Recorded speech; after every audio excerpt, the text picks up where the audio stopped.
Welcome to the Stellar Woman Show, the podcast, magazine, and video hosted by Stella Olivia Kikoyo. Each week, Stella will be bringing you a guest or a segment from the Stellar Woman magazine, whose mission is to spread thriving global women's stories, expert knowledge, and experiences covering mind, body, and spirit, fashion and beauty, money, business, and leadership, so that you too can be inspired, learn, be empowered, and thrive. Since knowledge is potential power, our aim is to spread it like light from one woman to another, which we believe will help to bring about change in perspectives and create new possibilities for all women to learn, be empowered, and thrive. We know if one woman thrives, her family and community thrive too, and the world becomes a better and brighter world. With over 100 interviews and stories, articles, videos, surveys, real life and business lessons and trainings, we believe that there's no better women's classroom as the Stellar Woman Show and magazine. Stella and her guests will be exploring how they started, the dreams realized and unrealized, aspirations, the steps taken, the challenges, failures, lessons learned, decision-making process, and what made them successful, and the stellar woman that they are. For more information, check out the website, www.stellarwomanmag.com. Now, here's your host, Stella Olivia Kikoyo.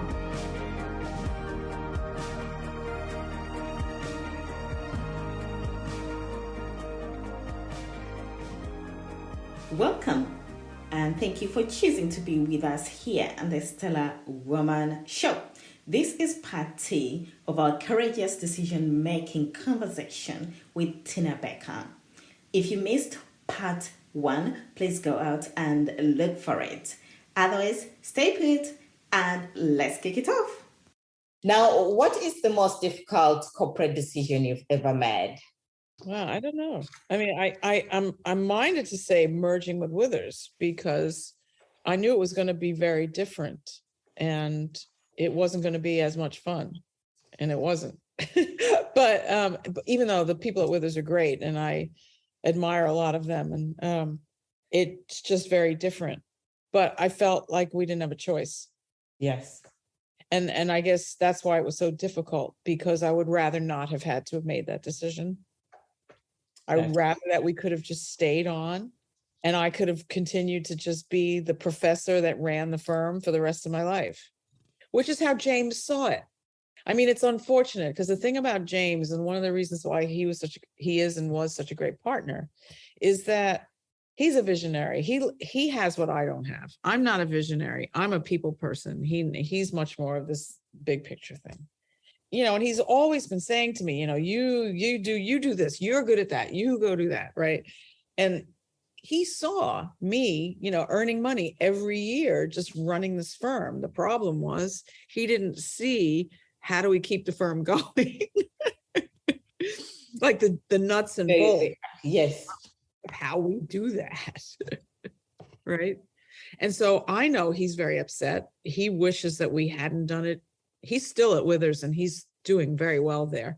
But would he have rather not have done that? Yeah. I mean, I basically had to drag him into it because he didn't want to do it. Oh, and, you know, and for the right reasons. Yes. But I felt that's a difficult decision when you know that there are good reasons not to do it. But we could have maybe tried to continue without doing it. But my sense was it was just going to topple over at something like that can topple on a dime. So while you're making all of these changes and plans on how to implement something to make it survivable, it could just topple over. Yeah. And I felt like we were in that zone. Amazing. So it was a terribly hard decision because I didn't want to do it either. But it had to be done. Yeah. And had definitely big impact on both of you and all the other employees. Yeah, it did. Yeah. I mean, pretty much the whole team went with us, but half of them are gone now. They're gone. Yeah. It's 3 years later, right? So 3 years later, half the team has dispersed to various places. A lot of them have gone in-house to work at clients, which might have happened anyway, even if they had stayed with us. Yes. Because private practice is difficult. It's not for every lawyer. And a lot of lawyers enjoy the reduced stress of having one client. Basically, when you're in-house, you only have one person to worry about, one thing to deal with, and your hours are generally less. You don't work as hard. Yeah. So basically, I mean, I'd say 5 or 6 of the people all went in-house. So it's not, we would have lost them anyway. Oh, thank you for that. Now, is that a decision I would take that you regret? No, you don't. No, I don't regret it. I don't know how. I mean, I still, if I put myself back there, I don't see what would have changed. Okay. Yeah. And do you have any decision you regret? I'm sure I do. Well, I regret certain patterns of behavior, but that's not a decision. Okay. So that's not, deciding to buy something that I shouldn't have bought. No, that's not really. Okay. That's more of a behavior pattern, because I've got a lot of those kind of things. Let me think here. What a decision I regret. Is there any fundamental one that you regret at all? I'm trying to think, because most of the things that I regret, I don't believe were really decisions. I feel like I'm trying to have compassion for myself, because there were situations I put myself in because I didn't know any better way. No, I don't really.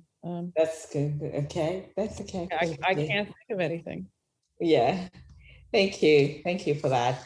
I wanted to see if we could tap into your knowledge of helping with startups, whether there's any kind of lesson you have picked up in terms of women running startups, whether there's any lesson, because we don't have a full picture, but you have a spectrum of several advising in several startups. Is there any lesson you think, this is what any woman who's venturing into anything, this is what I would like you to think about? Well, yeah, it's something very simple, which they probably all know, but you have to know more than everybody. So basically, whatever the industry is you're going into, and whatever the product is you're going to develop, you have to know the ins and outs and all the pitfalls and all you have to know everything.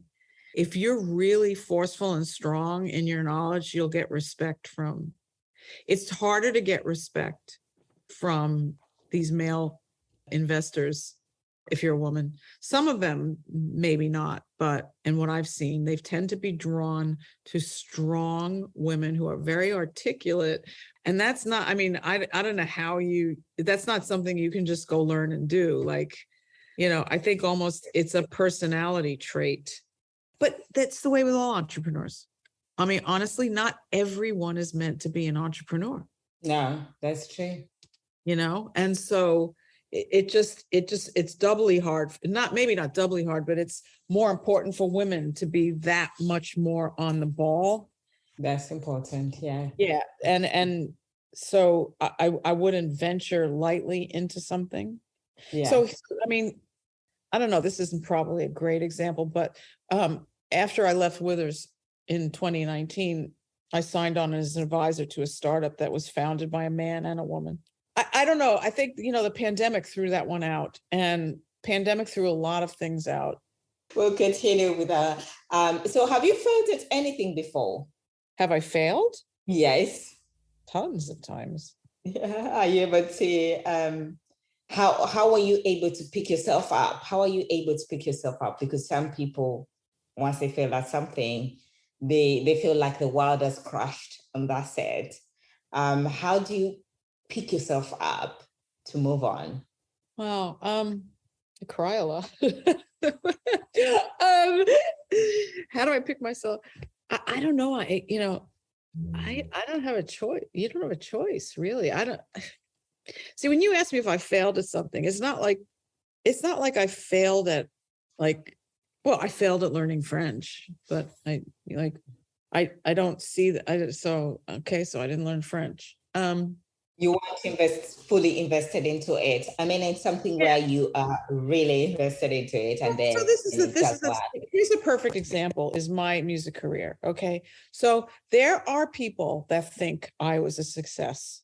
And I guess on the level of, if you look at the music business, getting a record deal is very difficult. So some people consider that success. Well, I didn't feel that way because I got signed because I had this husband, right? So I didn't feel like I did anything. Now, obviously, if I couldn't sing or if he didn't feel like I could do it, he wouldn't assign me because he didn't want to put himself in jeopardy. He didn't have to do that. But I never felt like I deserved it.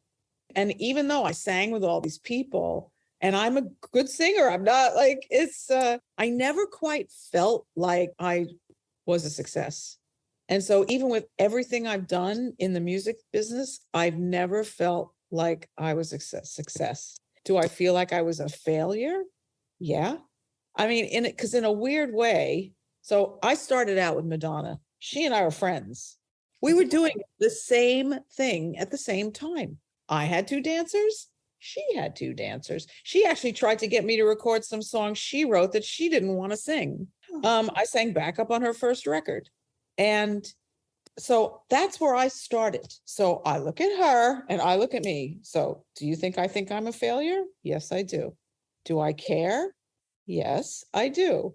Have I stopped singing? No, never.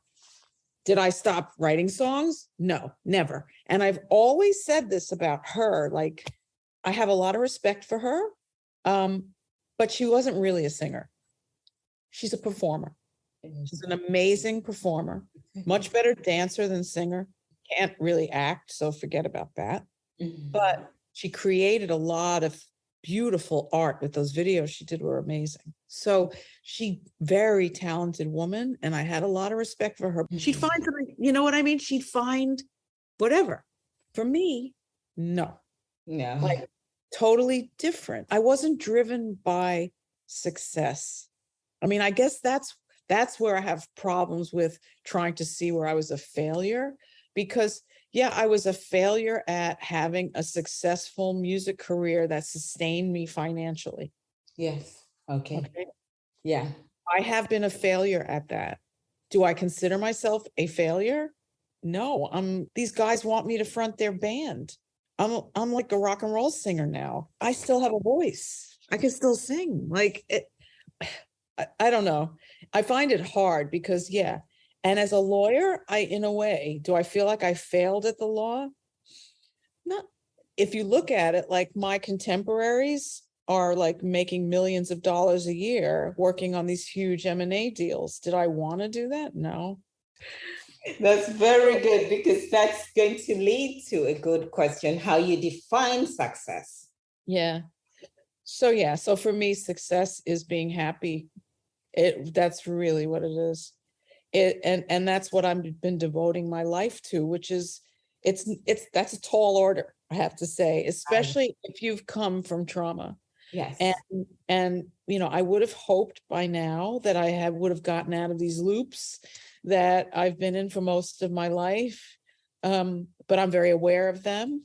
And I'm doing much better at not trying to drown it out, because that's where you make no progress. That's called addiction. And you just go into some other kind of numbing behavior so you don't feel the pain of the past or your inability to cope with what's happening right now, which is actually, I think the entire planet, both the humans and others and trees are in a state of pain right now. So, and I read something yesterday that was really interesting, is to stop thinking about healing yourself and start thinking about healing the whole.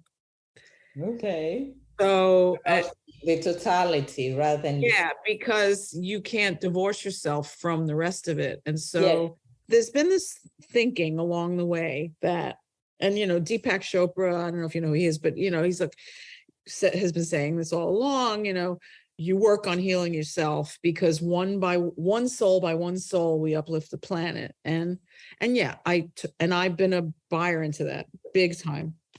And have spent a lot of time working on myself and doing a lot of the things that people like him, I met him, I've gone to his workshops, doing stuff with those types of people who lift you up spiritually and teach you how to get to know yourself better, and have more compassion for yourself and others and all this stuff, which is so important. And I'm not saying it's not. But now I think we're on the verge of a shift. So I don't know if I'm up for that, but I don't know. It may be a way to help one achieve a better state of happiness. It's also that feeling of, and because some people think in order to be successful, someone else has to fail.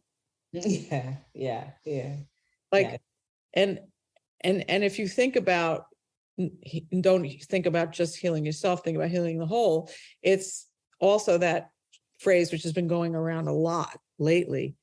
We all succeed. It's more about making things right for everyone as opposed to just a few. Yeah. And I think with the way social media is now and the prevalence of celebrity just makes it that much more clear how skewed it is and how it actually doesn't work.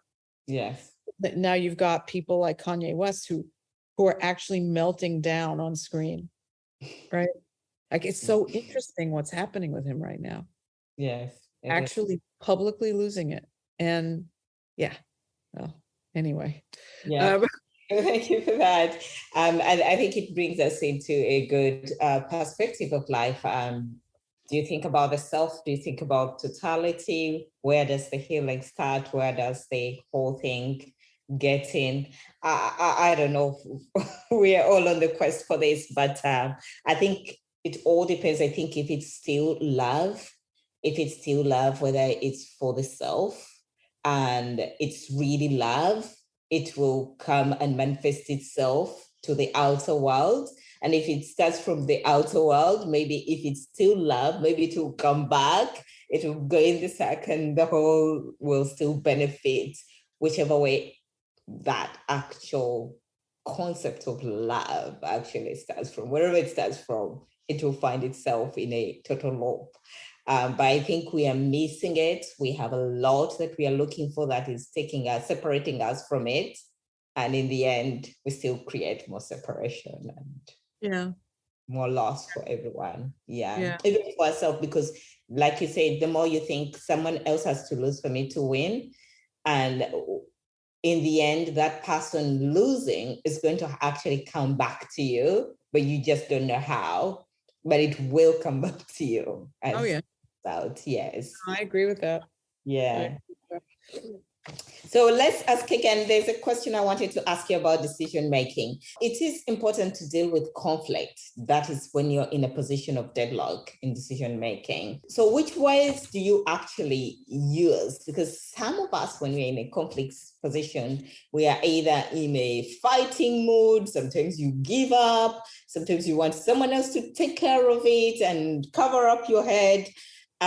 Sometimes it's compromise. Some people just go in for compromise. They don't avoid, they compromise and come to the decision making that way. So which approach do you find yourself doing more of?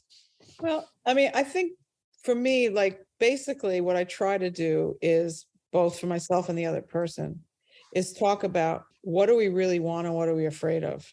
So because if someone thinks that you're just trying to get a better deal because you're just trying to get a better deal, forget it. Or you're just saying no because you can, or if you feel that they're saying it, but then you just sit down with them and you say, listen, this is why I want this. These are the reasons. It's not some power struggle here. And it's interesting because I've seen this a lot also in legal negotiations. A lot of times people just, especially lawyers, that they're so bad at this sometimes. They'll just like go back and forth, push back, but they haven't really reasoned out why. Why do I want this? Why do I not want that? And once you actually have a cogent argument, like, well, but don't you see that if we do that, it puts me in this position and that's really not tenable for me going forward? And then they're like, oh, okay. I don't know, it doesn't always work, but For me, it's more about really getting to the heart of what's causing the conflict and having both parties or all the parties discussing what their fears and expectations are to try to come to a better understanding of something that will make everyone feel better. As I said, it doesn't always work. Yeah.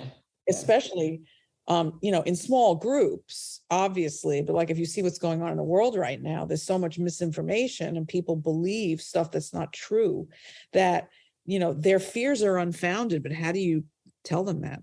Exactly. Right. So that kind of conflict now, I don't know how we resolve that one. I know there are people who are smarter than me that I'm hoping can figure it out, because if they can't, I think we're doomed, because the information machine is just getting worse and worse and worse. I mean, you have people who are actually citing devil worship and, the devil's going to come and kill Democrats now. Like, it's gotten to like levels of biblical, like, I mean, seriously, I mean, it's a sci-fi movie anyway.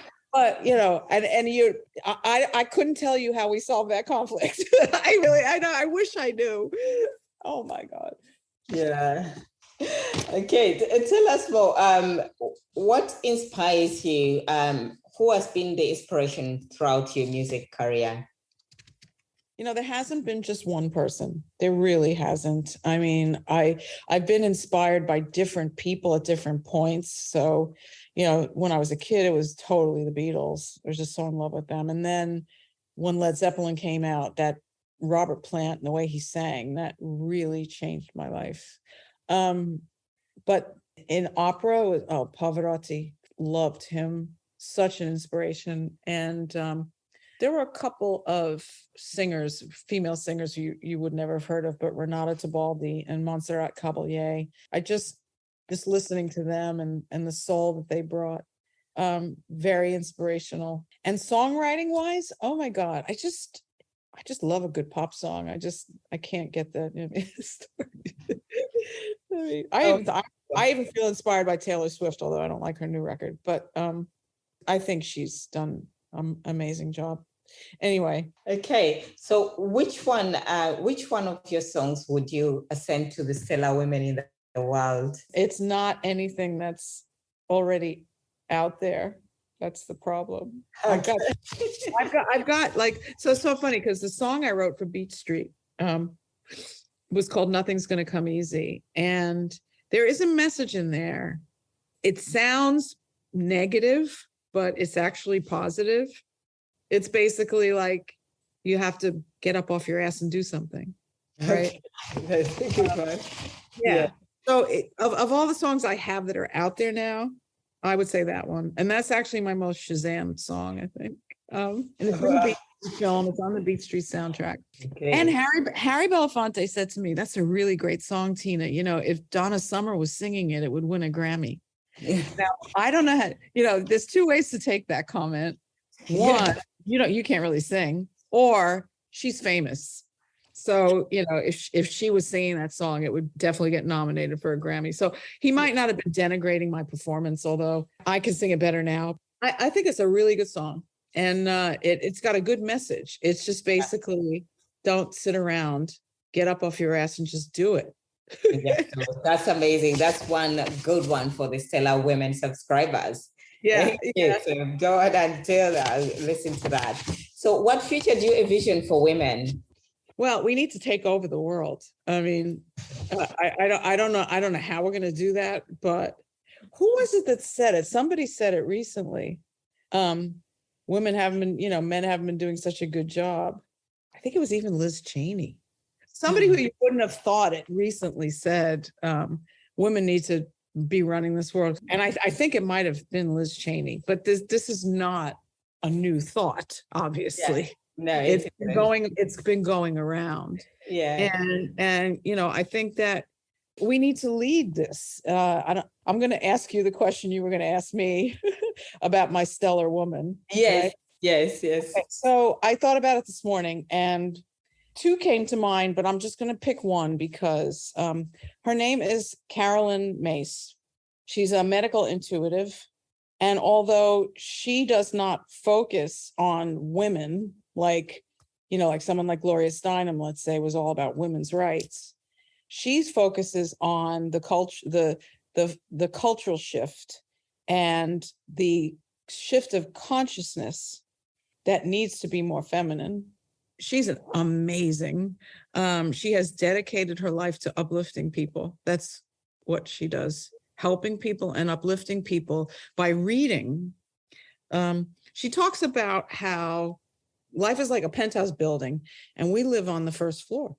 Generally, we don't see the view from the top unless we become more spiritual, more conscious. And then we work our way up to the penthouse where we can all of a sudden look out and see the whole picture. And so she's dedicated her life to helping people see the whole picture. And I mean, she's an amazing woman. There are a couple of people who I felt kept me alive during the pandemic, and she was one of them. Oh, amazing. She did almost daily free videos from her house in Chicago to her tribe, talking about stuff, trying to just keep people going. And she does a lot of free stuff online. She just also charges for stuff, but it's inspirational. She's just, I'm sure she's not rich. Well, even though, well, she might be. She's a best-selling author, but you can see that. And when she talks about her life, how the decisions have been made in her life have all been similar to mine. Like, she just was like, okay, I got to get out of here now. She just knew, like, when she was in one place, she had to leave, she had to do this. And then that led her to that. And she talks about these things, about living life from intuition and figuring out how to lift off the layers that are dumbing down our intuition. Exactly. Wow, that's good. That's beautiful. Yeah. So I would say her. I would recommend, anyone who doesn't know her to pick up some of her books or watch a video of her online. She's all over the internet. Her name is spelled differently than it's pronounced. Her name is, can you spell that? Yeah, it's Carol. Her name is Carolyn, but it's spelled Caroline. So it's Carolin as in Nancy E. Yes. And her last name is Mace, and it's spelled Myss. Okay, Carolyn Mass. Okay. Mace. It's Mace. This is the thing. I've been through years of mispronouncing her name. It's Carolyn Mace. Okay, amazing. Thank you for that. Now, if you had to go back in time and meet your 15-year-old self, what key message would you like to give her? It's not your fault. That's really it. That's all she would need. Definitely. Yeah. That's good. That's good. That's really deep. It's deep.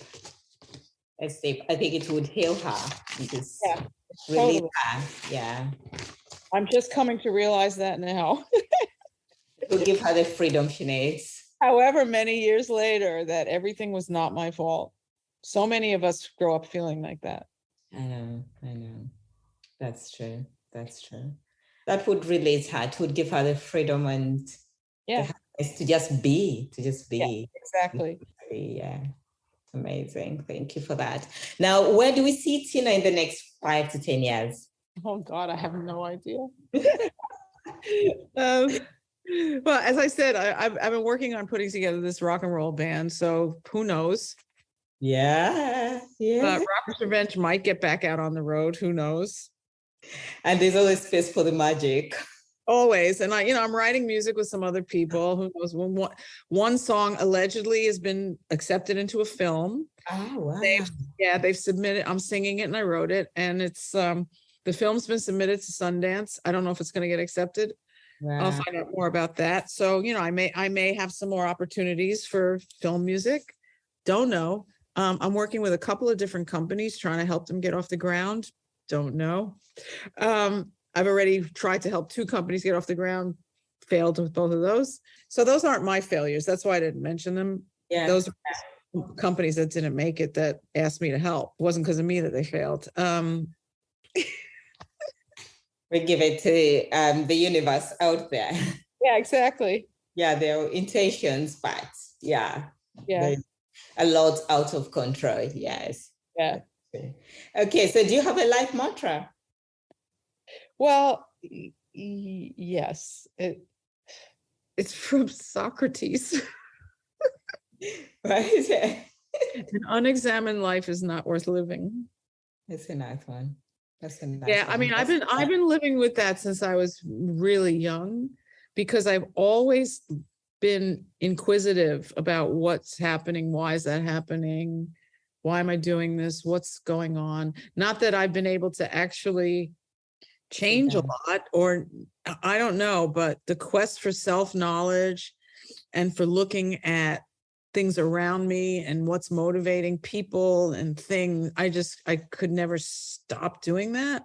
Like it's funny because I think of myself as a lifelong student, but it's not like, I'm not like some people who like, oh, I'm learning a language and I'm reading about, like, yeah, I mean, I do. I read a lot. I read tons, and I'm semi-obsessed with the Holocaust. I'm Jewish, and I feel a lot of that trauma right now, because I think, what's going on in the world is bordering on pre-World War II. So it's bringing up some things for me, but in terms of actually like learning stuff, I'm not learning coding, I'm not learning languages, but I'm continually on a quest to understand whatever that means. So I think that quote always pops up into my mind, that Socrates quote. That's good. Beautiful. An unexamined life is not worth living. Yeah. Fantastic. Thank you. So are you able to leave a challenge for our subscribers, listeners, viewers, to help them to become courageous in their decision-making process? A challenge? A challenge to help them become maybe better decision makers. What is that they need to do or they can do? I mean, honestly, like, I don't believe that I'm a role model for that. So I think all I can say is that I do believe that, and I've come to believe that intuition is probably the most important thing. So whatever you can do to bring your intuition up, because it's dormant in a lot of people, or you don't hear it. Whatever you can do to spark the intuition, to bring it back, to activate it. Yeah, most of us have silenced it, and it's yeah. Okay, great. Thank you very much. Now, where can our subscribers and viewers find Tina Baker? You mean music-wise? If anywhere, or physically. I'm in Florida. Maybe virtually, yes. So if they want to know more about your music, your career. My music's on the usual streaming services. I've got an artist page, Tina B, on Spotify and on Apple Music and on Pandora. But that's not all my music. That's a bunch of stuff. I have a website. Yeah. TinaBmusic.com. And which has my history and a photo gallery and news. And it also has links to everything. So that's probably the best place to go. It's just www.tinabmusic.com. Yeah. And who knows where you'll see me afterwards. I don't know. Yeah, it has been amazing. Thank you so much. So you know where to find Tina. Yes. It's been really amazing. Thank you so much for sharing your story, your journey, your experiences, your knowledge with the rest of our subscribers. And I'm sure you are going to learn one or two things, and most likely you're going to be inspired. You're going to change. We want you to definitely change something based on what Tina has shared. Thank you so much for your time, Tina. Thank you so much for being generous with your knowledge as well. Okay. I'll see you soon. Next time. Bye, everybody. Bye-bye. Bye. Thank you for joining us on the Stellar Woman magazine and show's mission to spread thriving women's stories, knowledge, and experiences so that you too can learn one or two things, be inspired, empowered to change, and thrive. We change one woman at a time. This, we believe, will help to make the world a better and brighter world. I hope today's episode inspired you to change perspective, see new possibilities, and take action so that you can become the stellar woman that you would like to be. If you enjoyed this episode, make sure to go to the Stellar Woman Show and magazine website for transcripts and more. Also, please remember to subscribe, review, and share with others. And follow us on all social media platforms. Have a great day. We look forward to catching up with you on the next episode.